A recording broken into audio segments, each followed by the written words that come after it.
there is this innate human religious impulse. And in our modern society, there is a strong push from an atheistic perspective, not only to say Christianity isn't true, but to say all religions are figments of our imagination, right? And actually in studying different religious expressions, we are actually preparing our students to see the religious impulse is universal. Welcome to Classical Etc. You're in the studio with Shane Saxon. Welcome to another episode of Classical Etc. And today's topic is classical studies.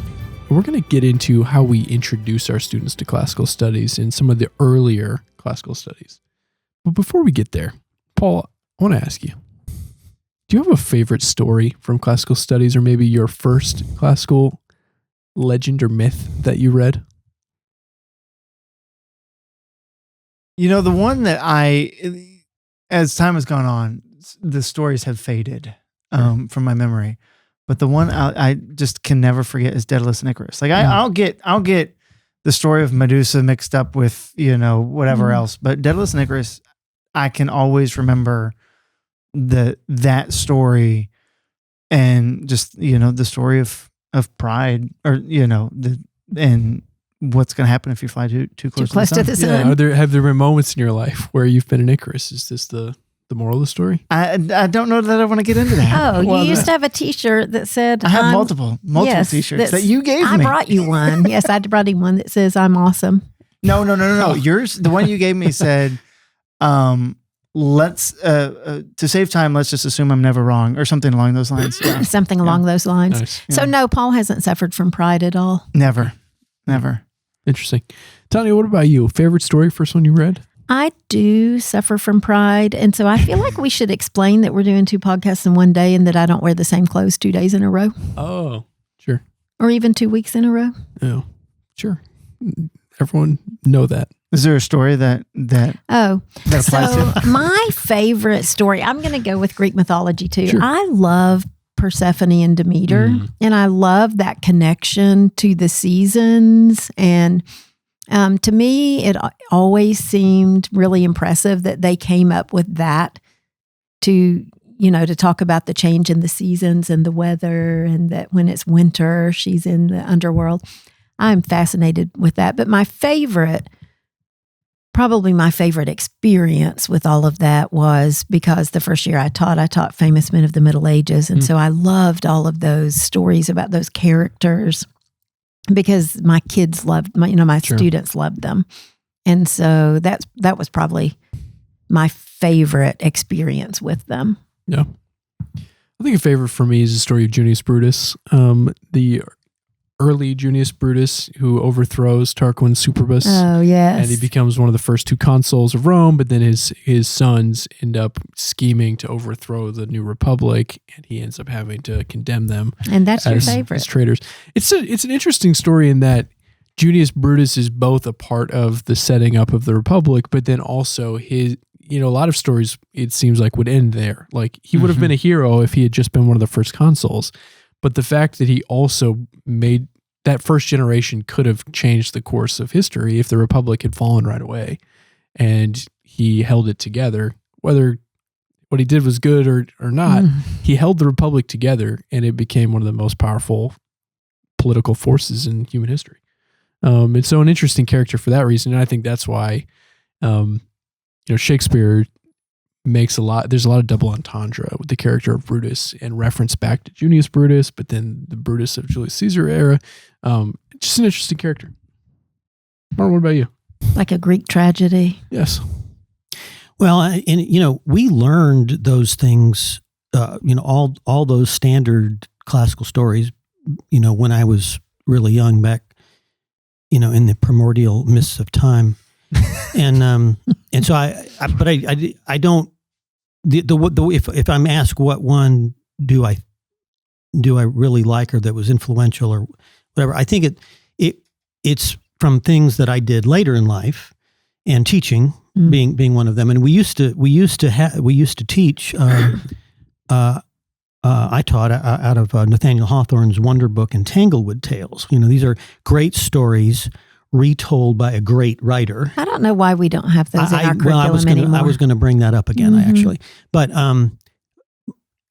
which are just retellings of the old classic Greek tales, kind of set in the Northeast, and so the one I remember the best has always been Midas and the Golden Touch, and because that's a pretty straightforward story too. I mean, the way Hawthorne tells it, he has these great things he kind of adds to the story that are just so vivid. But that story is a very straightforward story, and it's so applicable to so many things that you have a lot of excuses to call it up from memory. But that's the one I think of. It's a good one. So, Tanya, a lot of schools in this movement, a lot of classical schools will ask me when they're talking to me about their curriculum, how do we incorporate classical education into the youngest years? Part of what we wanted to talk about with this conversation is how we've thought through the beginning of introducing our students to classical stories and classical legends and myth. How do we do that at Memoria Press and Howland Zion School? What's the thinking behind how we introduce students to these great stories? It's Cheryl Lowe's thinking behind it. She didn't want to introduce it in K-2. And when she was putting all the curriculum together, everybody was doing that cycle. So they were doing ancients in kindergarten, and I guess Greece and Rome in first, and the Middle Ages in second. And she felt like that was not the best use of K-2 time, that they needed to learn how to read fluently, how to write fluently, and their basic math facts, and that should be the core of their time, and that these stories were not age appropriate for K-2, that they needed more fairy tales and lighter,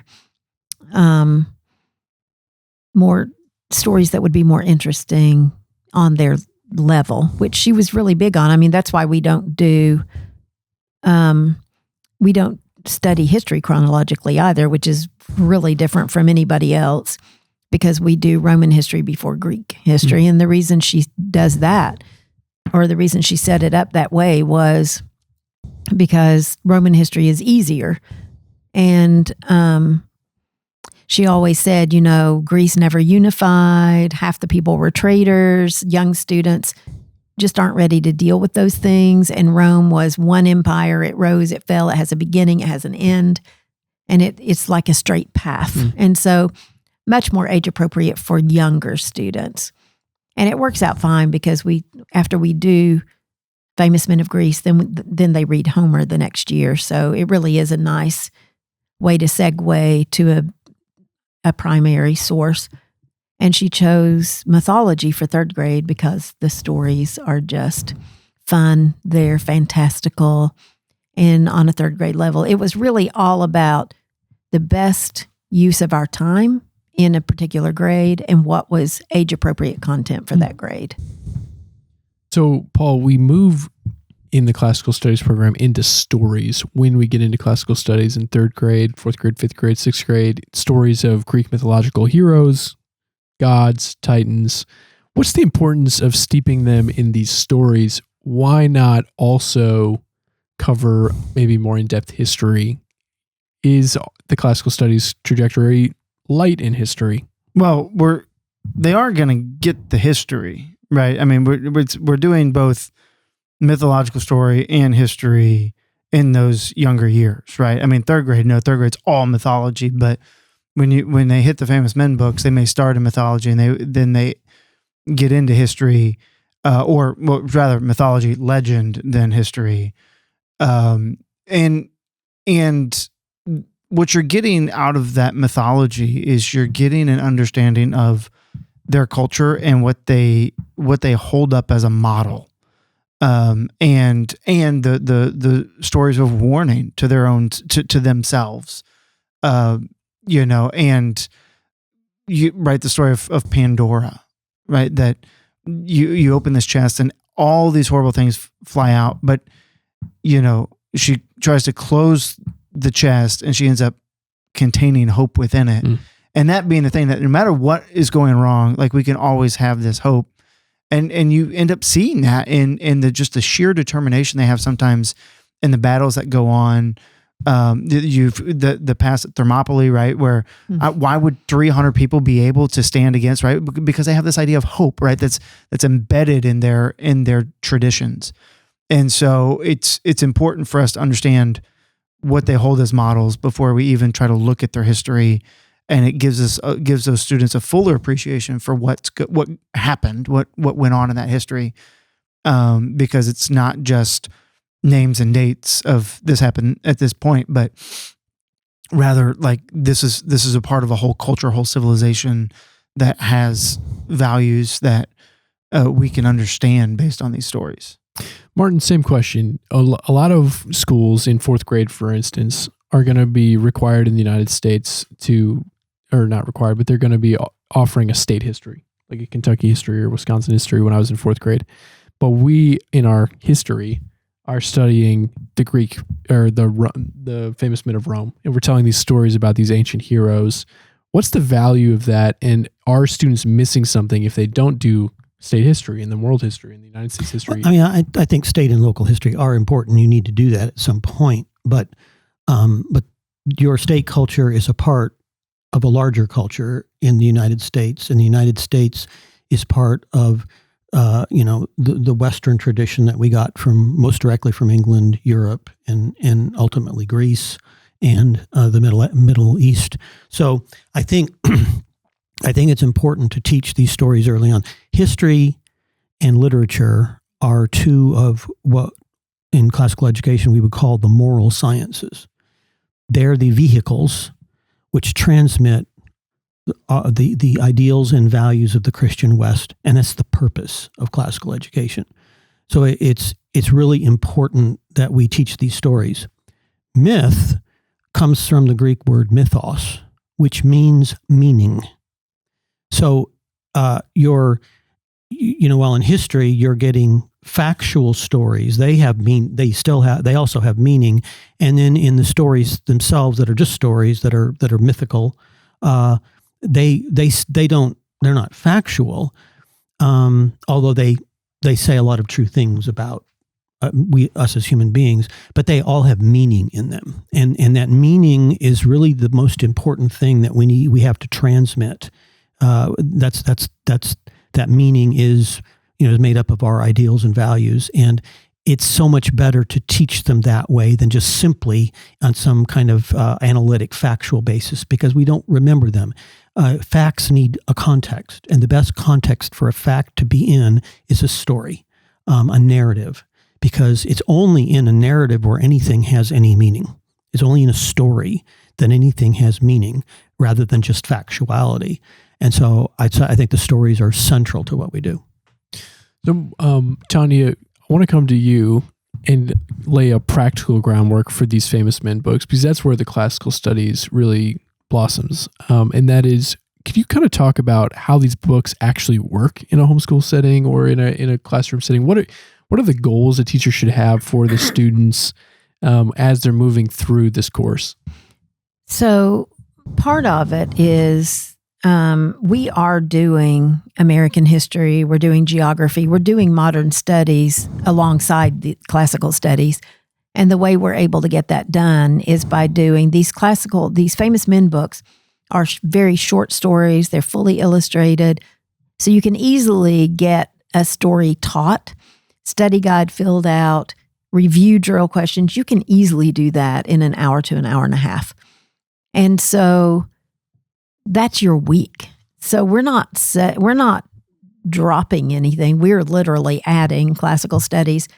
But rather than do like that cycle where every fourth year is going to be modern history, we're doing classical studies every year, and modern history is just another block in that same year.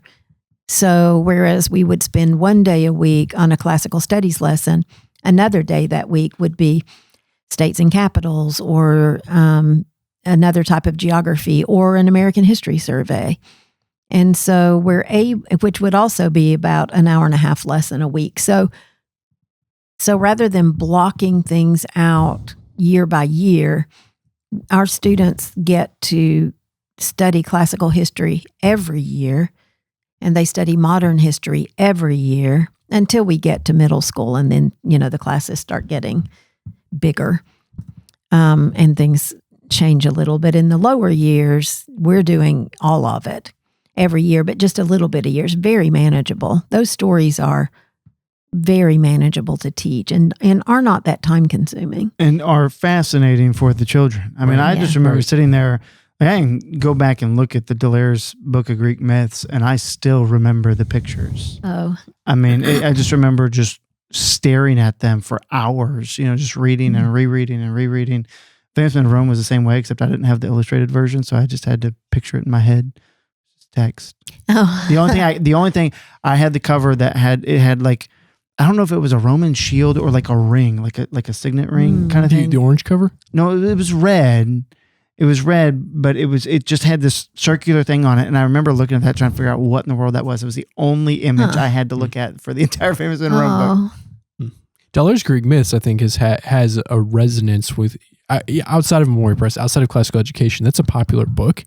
There's actually a movie that I can't remember the name of that has Robert Pattinson in it, where, spoiler alert, he's in the Twin Towers at the end of the movie and he gets hit. The plane comes into the Twin Towers. But early on in the book, he gives his sister. You mean the movie? In the movie, he gives his sister a copy of Delaire's Greek Myths. You're He's kidding. Like, this is my favorite book. And he gives it to her. And I was like, oh, I know that book. Oh, that's funny. Yeah. Pretty interesting. It is. It's a beautiful book. And we would also put Bible stories in the same. Yes. And the same thing. Exactly. We're studying Christian studies every single year too, alongside classical studies and alongside modern studies. And so a lot of times people think, hang on, you're teaching mythology 1 hour and then the next day for an hour you're teaching Christian studies. Don't students get confused? I've never had a confused student. I mean, they know because we're teaching one as fantasy and the other as truth. Right. And so I've never experienced any kind of confusion where a student thought that Zeus was God rather than Yahweh. I just don't think it happens. Martin, on that point, these famous men books are putting people out as heroes. Not that the book necessarily praises them, but these characters are the focal point of each of the individual chapters. And in a book like The Famous Men of Greece, we cover characters like Draco and Solon that maybe historically didn't necessarily exist. We don't really know. We're pretty sure they did. We have no idea if they did. And I'm sure they did. So, then. But it's besides the point, right? The Greeks thought they existed. It was a part. So what? You're convinced, but for those of us who aren't, there's a huge strain of skepticism in modern history studies that Martin does not subscribe to. Sure, and so maybe address I why don't believe even in modern historians. If you're skeptical, there's still a value to these books, right? And maybe these books address the skepticism. Well, again, I think particularly for younger kids, they're stories first before they're facts, right? And you do that because, again, you're trying to, these stories are not just, the facts themselves aren't interesting. They're only interesting in relation to each other in a story, in a plot line. In relation to the characters. In relation to the characters. And so that story first approach is putting them in a context where you can understand the meaning of them. And then also, don't remember where I was, and somebody said, "Do you have a character education program at your school?"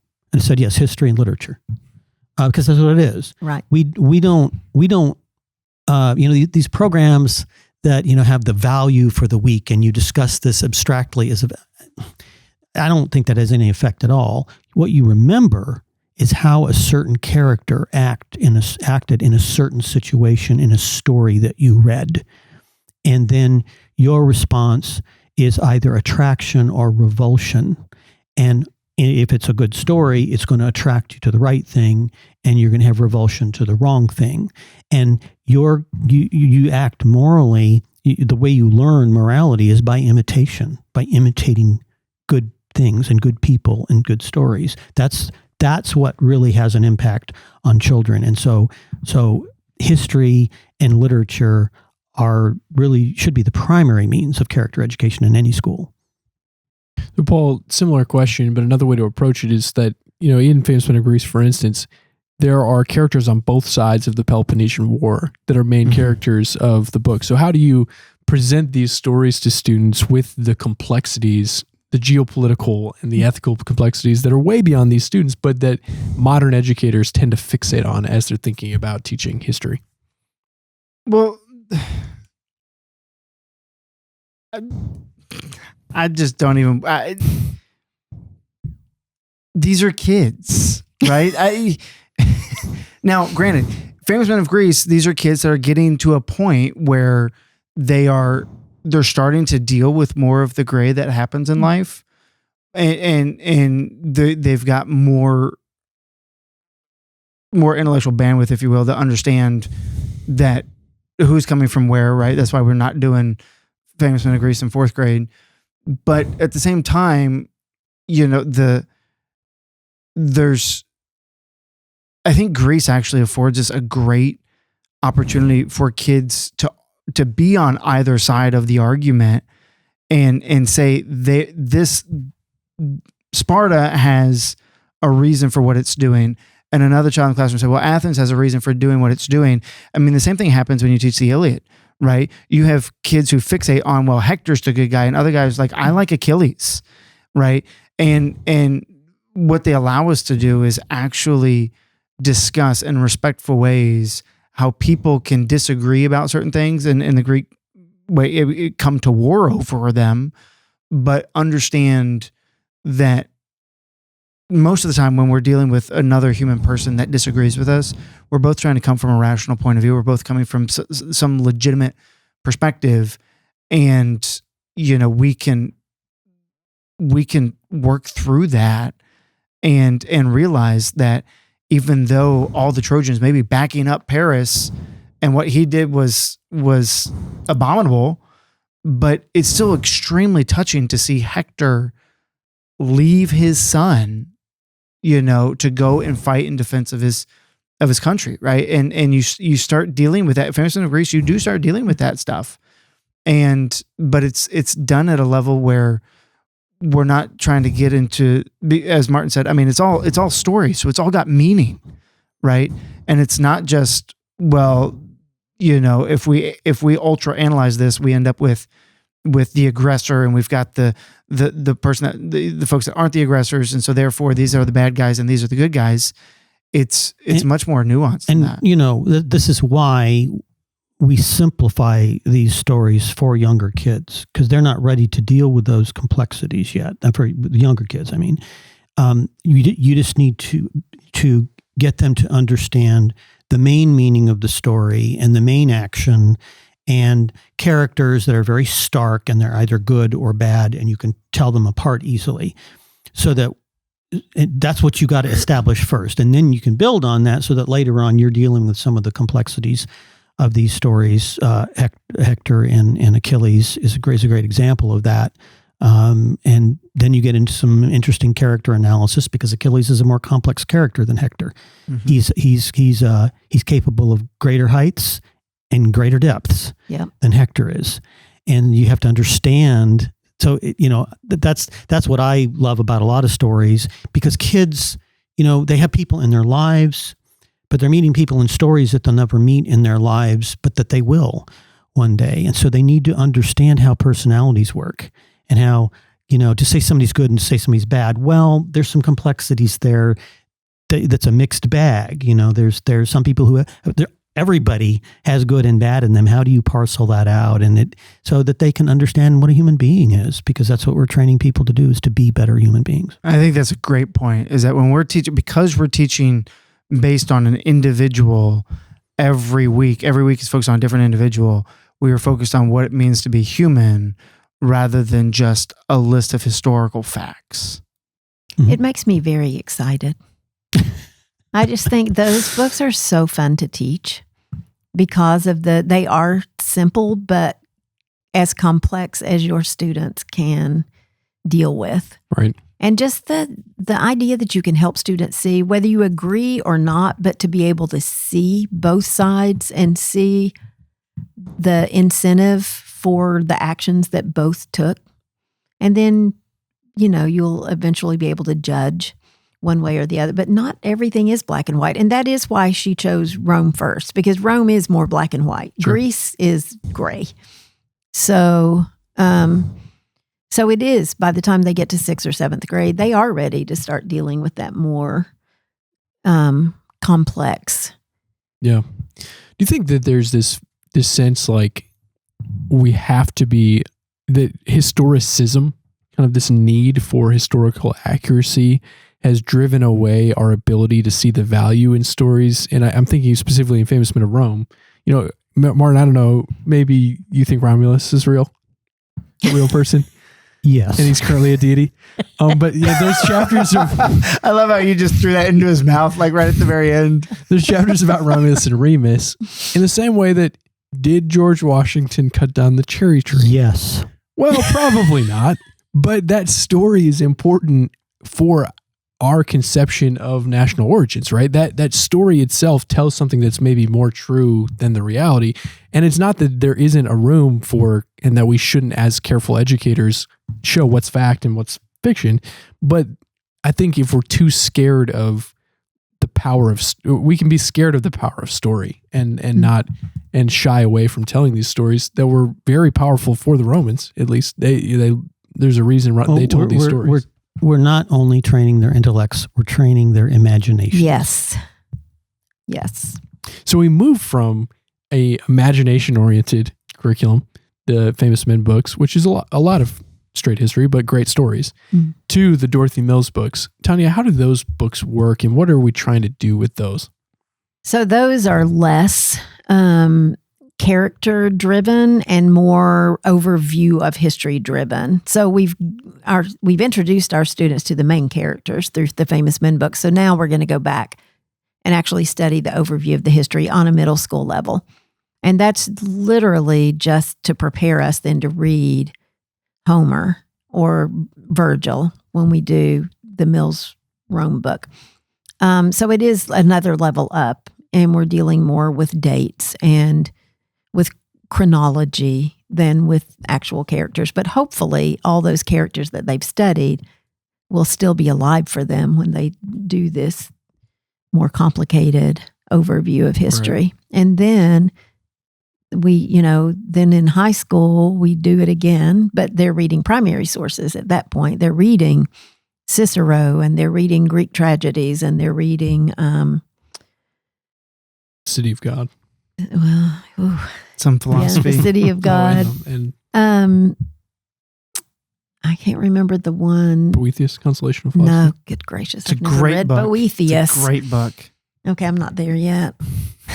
We do have our seniors read that in the apologetics course. They are. No, in metaphysics. Metaphysics. It's in Paul's course. Right. Do you know the course where we're going to one day have a study guide? One day. No, I don't believe that. One day. We have a study guide. Just no answers. We have a study guide with no answers. No answers.